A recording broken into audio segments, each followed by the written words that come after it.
Okay, so we move straight on to book 10. We skip book 9. Sorry if that's something you needed to study.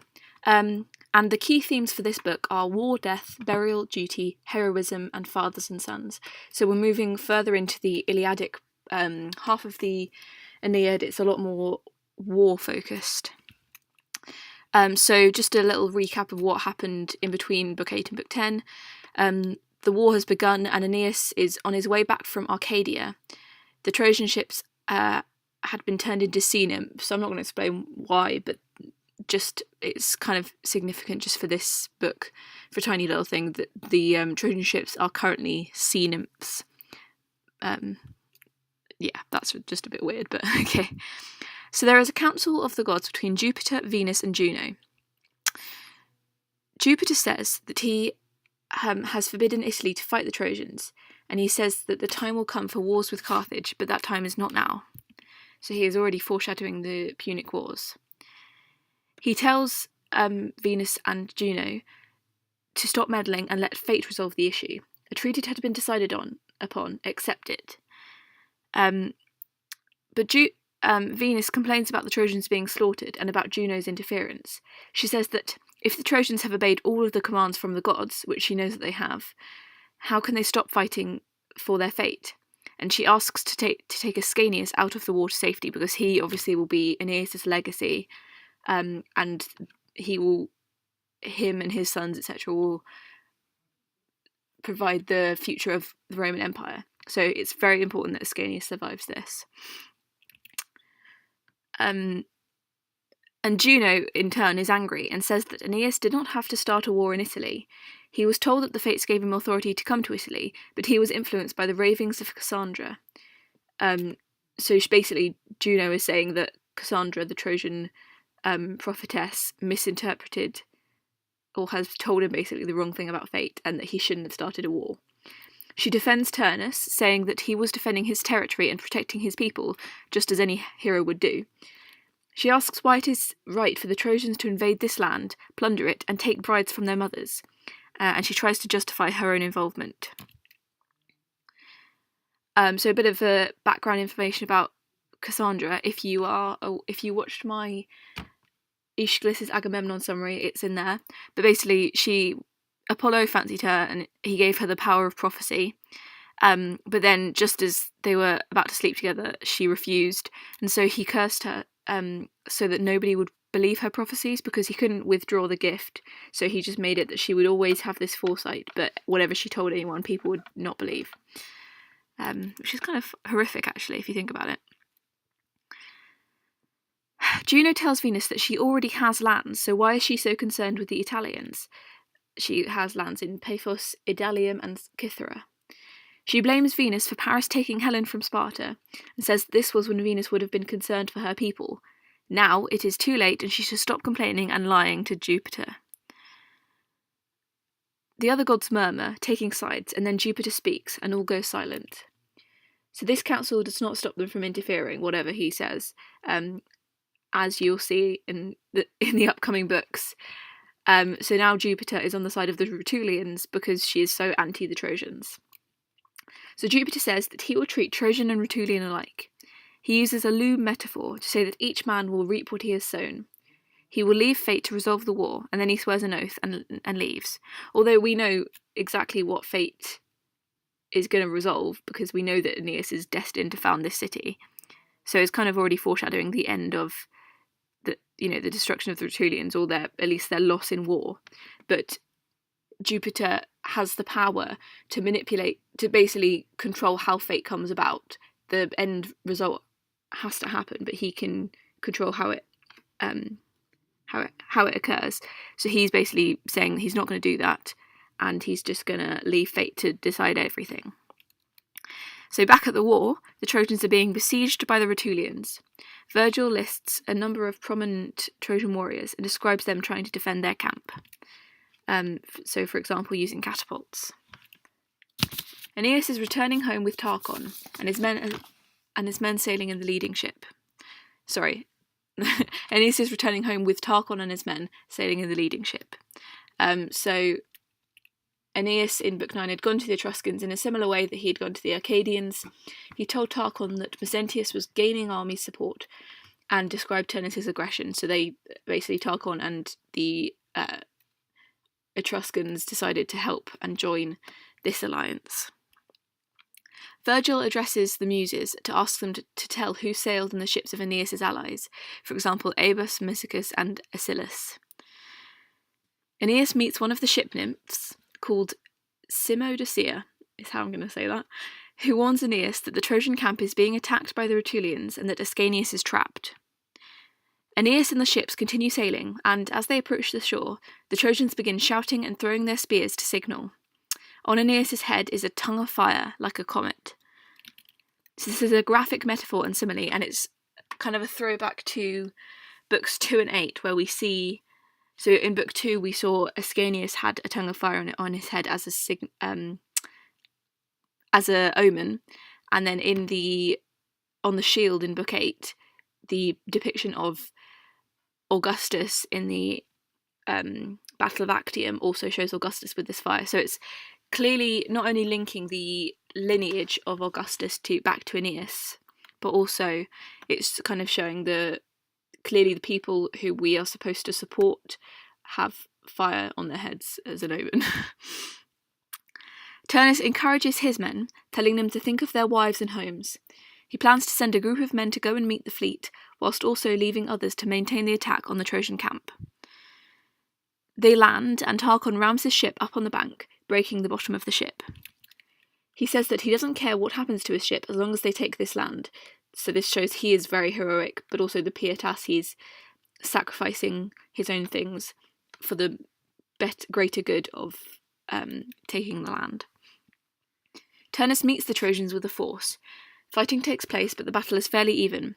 Venus deflects some spears from killing Aeneas, so this is another example of divine intervention. She clearly has ignored Jupiter's warnings from seconds ago. And then there is a long description of battle and the individuals killed. Gruesome imagery is used, so the dying arm hung by its tendons from the shoulder.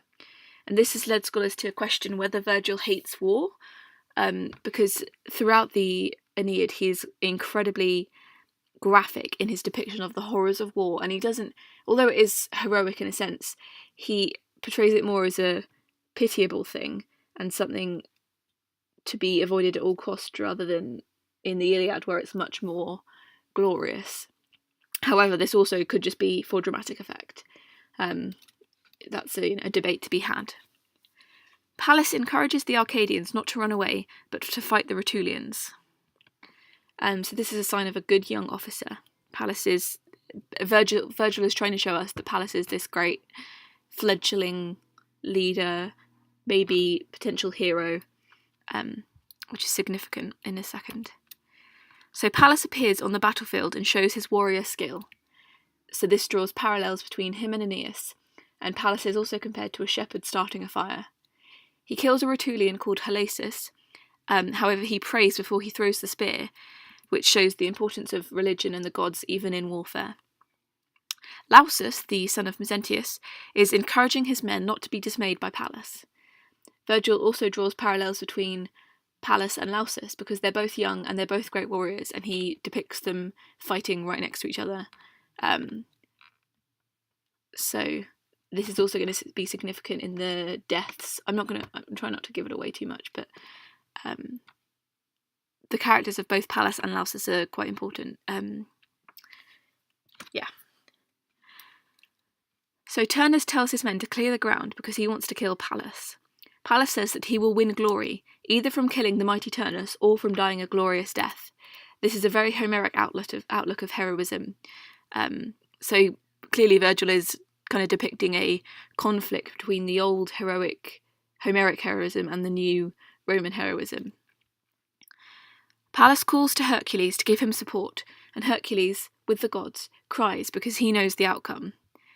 And then Jupiter tells Hercules that each man must die, and they can only enlarge their fame by their actions to win glory. Instead of Lausus, Turnus meets Pallas in combat. The battle between Pallas and Turnus Yeah, sorry, I said that weirdly.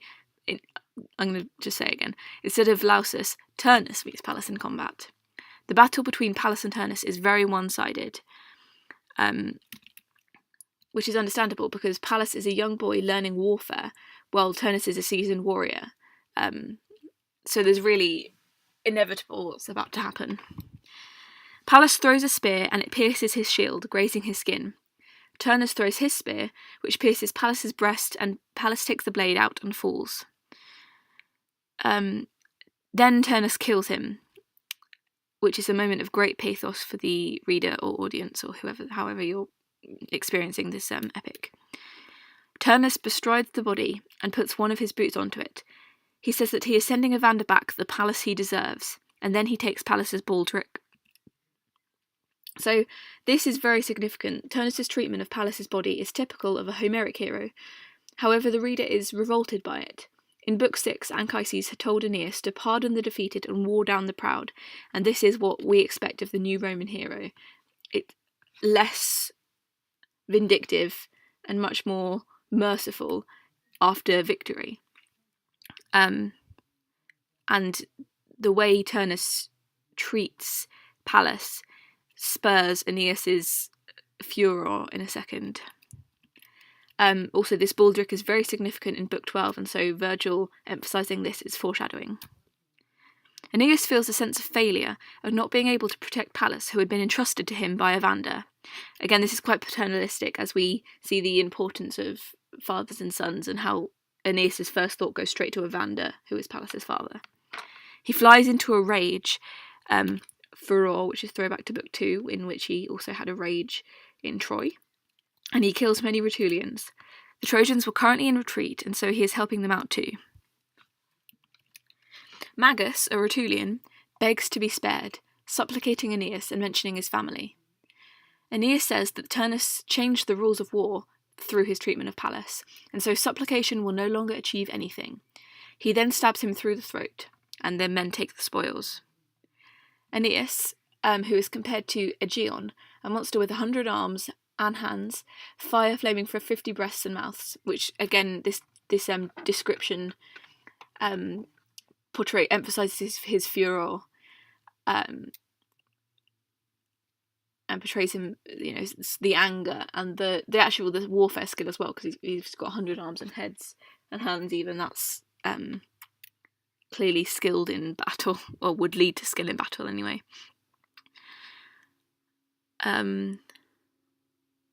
So he kills Tarquitus and says that he will not give the body back to the mother, but it will be left to rot for the birds or fish in the sea. Aeneas kills Lucagus and then his brother. So he's going on a big killing spree and is being, in retaliation to Turnus' treatment of Pallas, Aeneas is being really cruel to the, in the way he's killing and treating the corpses.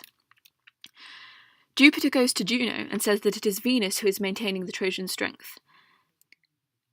And then Juno asks that Turnus be rescued. However, in this, Jupiter tells her that this can only be temporary and that he must die in the end.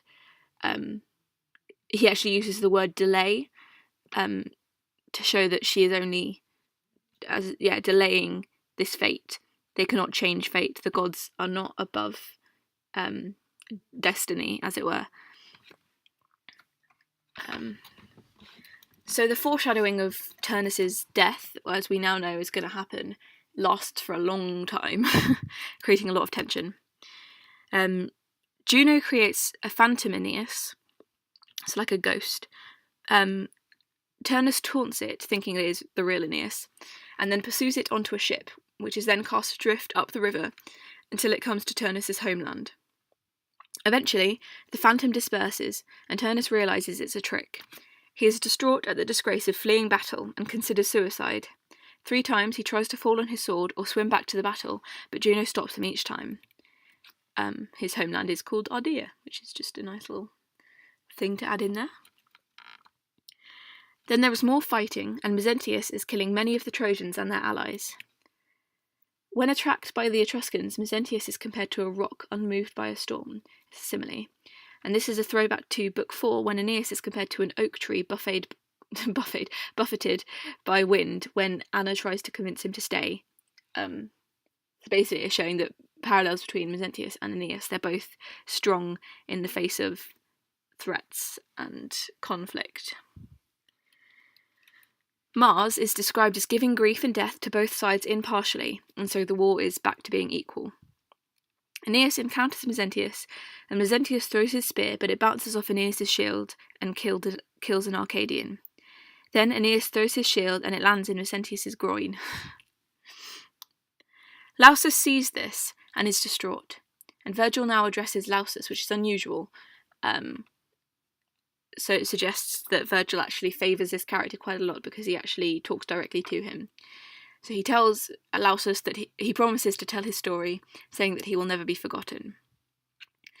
Lausus then steps in between Aeneas and Mezentius, and then his comrades cover him with fire so Mezentius can escape. Aeneas keeps under cover so as not to be hit by this hail-like bombardment, and then challenges Lausus with a speech. Aeneas stabs Lausus, piercing the tunic that his mother had woven for him. This is evoking pathos, the whole reference to maternal, again, and Virgil is, graphic in his imagery and the emotions it provokes. And then Lausus dies. So it's almost a parallel between Turnus killing Pallas and Aeneas killing Lausus, except for the two heroes' reactions. Whereas Turnus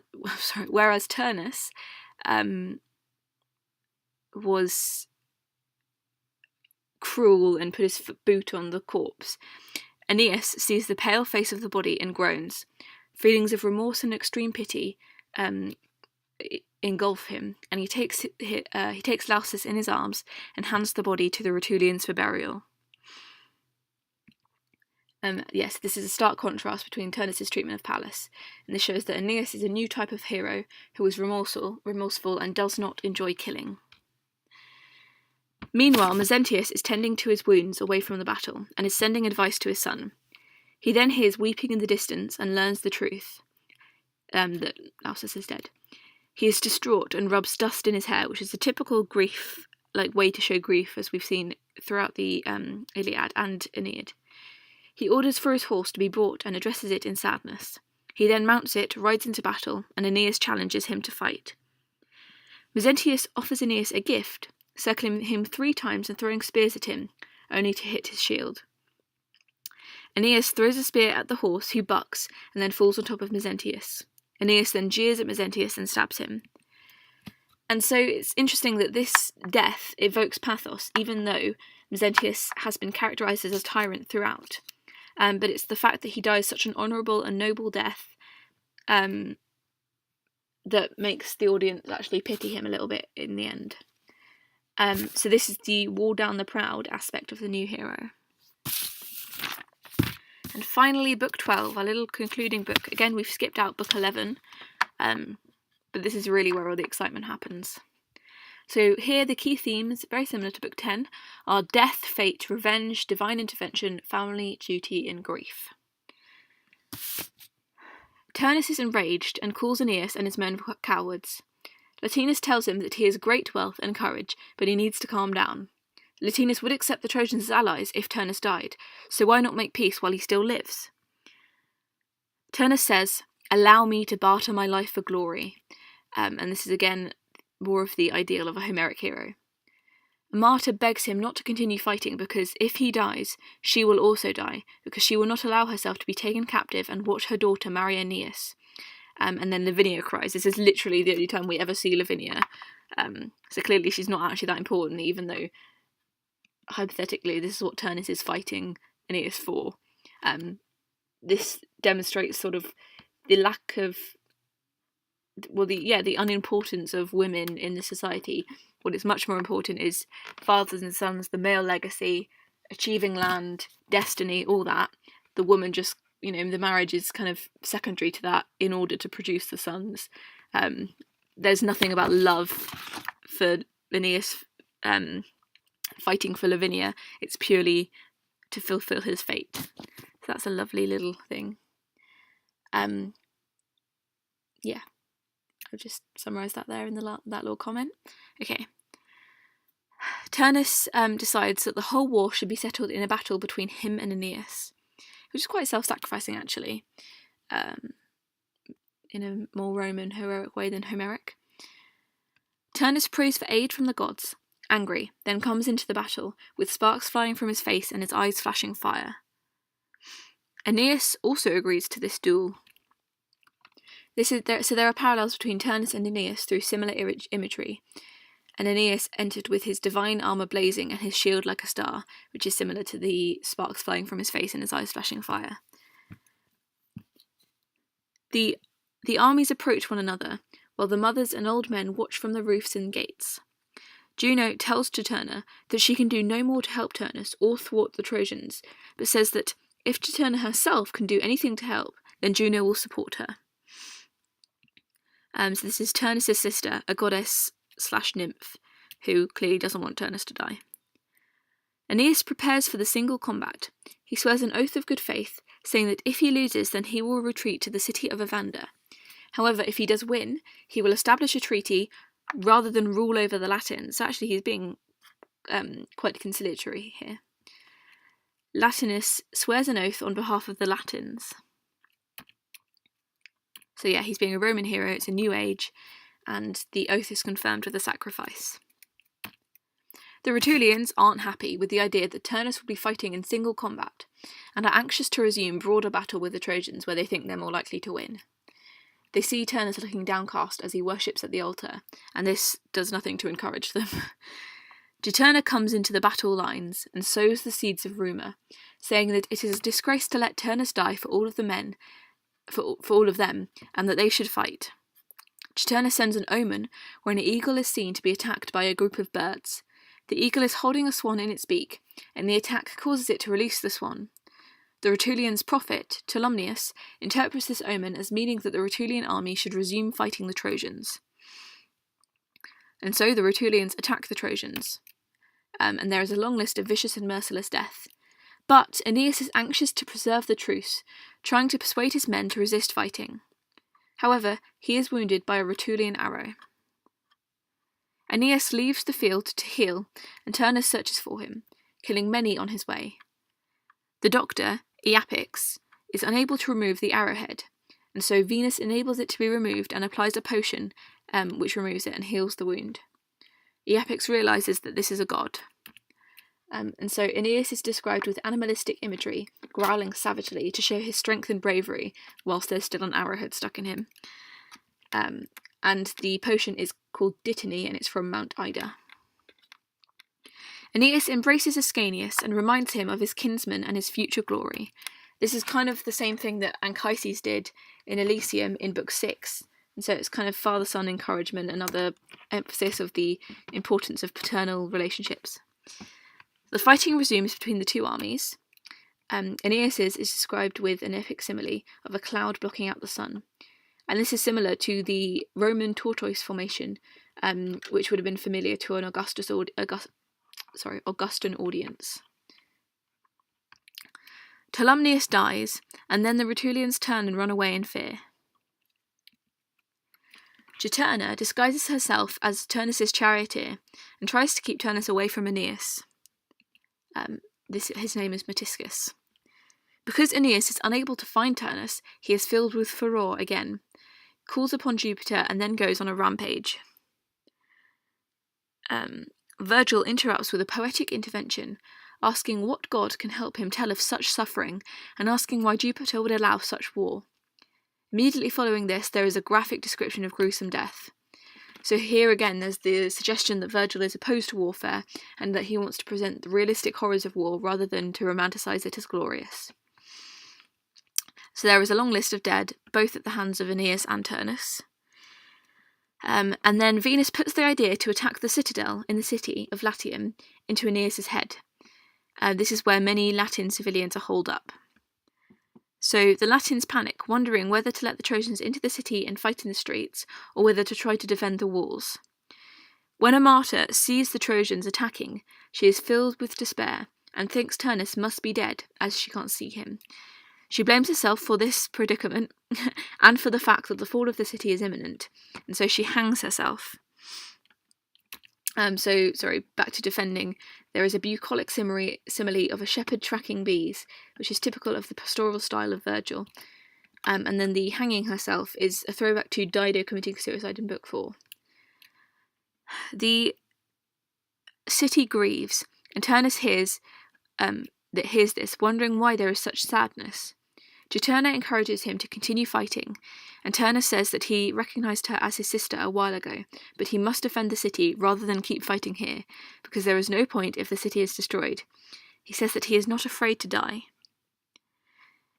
Sarkes, or Sakes, I don't know how to say that, comes galloping up to Turnus and begs him to come and defend the city.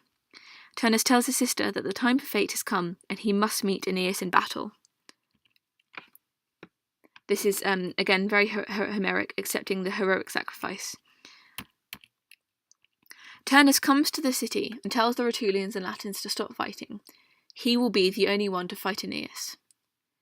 Jupiter lifts up a pair of scales to decide which man will die, and this is, again, showing Jupiter's submission to fate, and is throwback to Book 22 of the Iliad, where Zeus lifts up scales to decide the fate of Achilles or Hector. Turnus leaps. He and Aeneas are compared to enemy bulls, but his sword breaks mid-flight because it was his charioteer's sword and not his. He flees to try and work out what to do, but Aeneas chases him. Turnus is shouting to the Rutulians to ask for his real sword, while Aeneas is shouting at them, threatening to raze the city to the ground, and they run in circles 5 times. Which is a throwback again to the Iliad, Book 22, Hector and Achilles, when they're fighting, when they're running around the city of Troy. Achilles is chasing Hector. Aeneas struggles to get his spear out of the trunk in which it had landed. It was a tree sacred to Faunus, so suggests that Faunus is kind of withholding it. Juturna runs to give Turnus back his sword, and so Venus wrenches Aeneas' spear out of the root, and they turn to face each other once again. Jupiter sees this and finally speaks to Juno, asking what else she can do, because they both know of Aeneas' fate. He forbids her to intervene further, and Juno says that she won't intervene in the war anymore, but then asks for something in return. She asks for what the law of fate does not forbid, so this demonstrates Jupiter's power over enacting fate, but not deciding what the fate is. And this is what she wants: for the Italians to retain their identity when the Trojans take the land, and intermarry with the Italians, to become one race. She says that Troy has fallen, and that they should let this new race be predominantly Latin, and the stock of Rome be made mighty by the manly courage of Italy. Jupiter agrees, and also says that the Romans will eventually worship Juno. So basically, what she wants is the Trojan race to die out, and when the Trojans intermarry with the Italians, the new race to be formed should be primarily Italian rather than Trojan. So the culture, dress, language should remain Italian, and eventually they're going to worship her. It is interesting, though, actually, because scholars have argued that perhaps she isn't actually placated by this, because when the poem opened with the proem, we saw that she had 2 grievances, 2 reasons why she hated the Trojans so much. One of which was for all the reasons from the Iliad, and she just hated their race. However, the other reason was because she knew the future and that they would end up destroying Carthage in the Punic Wars. And so, while the first reason about the race has been settled here, nothing about Carthage has been mentioned, particularly as we've seen in Dido's death. Perhaps this anger has been heightened. So some scholars believe that she actually is only half reconciled, and that the ending of sort of divine harmony once again is actually untrue. And it has been suggested that she's actually biding her time and will again get revenge, but we never see that. However, the Aeneid does end quite suddenly, so perhaps Virgil was kind of leading on to another epic that was never written. We don't know, but that's just a point of contention among scholars. Jupiter sends one of the I have no idea how to say that, one of the Dirae monsters to confront Juturna with an omen. She, the monster, takes form of a bird and flies at Turnus's face again and again, and Juturna grieves at this and leaves the battle. So basically this is an omen to say that Turnus is going to die. Juturna understands it and basically is told to leave, and she accepts this because, again, she has no power over the fate. Aeneas tells Turnus to stop avoiding him, and Turnus says that he isn't afraid of Aeneas's words. Turnus picks up a huge rock, which usually 12 men could barely lift. This shows his physical prowess. He throws it at Aeneas, but his knees give way and the rock just rolls. And Turnus is now very scared, knowing that death is upon him. Aeneas' spear flashes, and he throws it with a sound as loud as a thunderbolt. It hits Turnus' thigh, and the Rutulians groan, because they can see what's about to happen. Turnus asks nothing for himself, but begs to be spared for his father's sake. It shows the importance of family in this society. He reminds Aeneas of his own father, which is again a throwback to Book 24 of the Iliad, where Priam supplicates Achilles by referring to his own father. He also says that should Aeneas spare him, Lavinia will be Aeneas's, he won't fight for her anymore. Aeneas hesitates, considering granting mercy. However, he then sees the fatal baldric of Pallas on Turnus' shoulder. This is the baldric that Turnus took from Pallas's corpse when he treated it so poorly. He is suddenly enraged and saying that it is Pallas who is sacrificing Turnus, not him. He then plunges his sword into Turnus' chest, and Turnus dies. And so this further emphasises the significance of revenge. And this is where it ends. So it's a very dramatic ending, contrasting quite a lot with both the Iliad and the Odyssey. Virgil makes us compare Aeneas' killing of Turnus with Achilles' killing of Hector. However, in the Iliad, Achilles was given 2 books with which to reconcile himself with Priam, Hector's father, with, just to redeem himself, to kind of conclude. And but Aeneas isn't given that. This is where it ends, on the deathly blow. Also, in the proem of the Aeneid, we were promised a different ending. It was a catesic. It's a catesic epic because it is about the founding of a city, and so through that we have been expecting that the ending will be on the founding of the city. And while the death of Turnus paves the way for this founding, we never see that. We just see Turnus die. So it's actually a really surprising ending. However, other scholars, there's a man called Feeney, and he believes that Turnus' death was actually so inevitable, as it's been foreshadowed and delayed for 2,100 lines. So actually it was a relief from such tension, and it's quite an inevitable ending, and it's, in a way,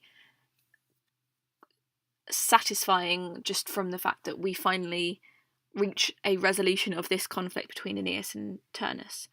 So yeah, it's a very contentious ending. There could well be a question about that in any exam you do on it, but yeah. Okay, this has been a long video. I may end up having to split it into 2 videos, so I guess you'll know that when you're playing this. I hope you've enjoyed it. I hope you've got a lot from it. Ask me any questions in the comments. Yeah, good luck in any exams you're doing on this.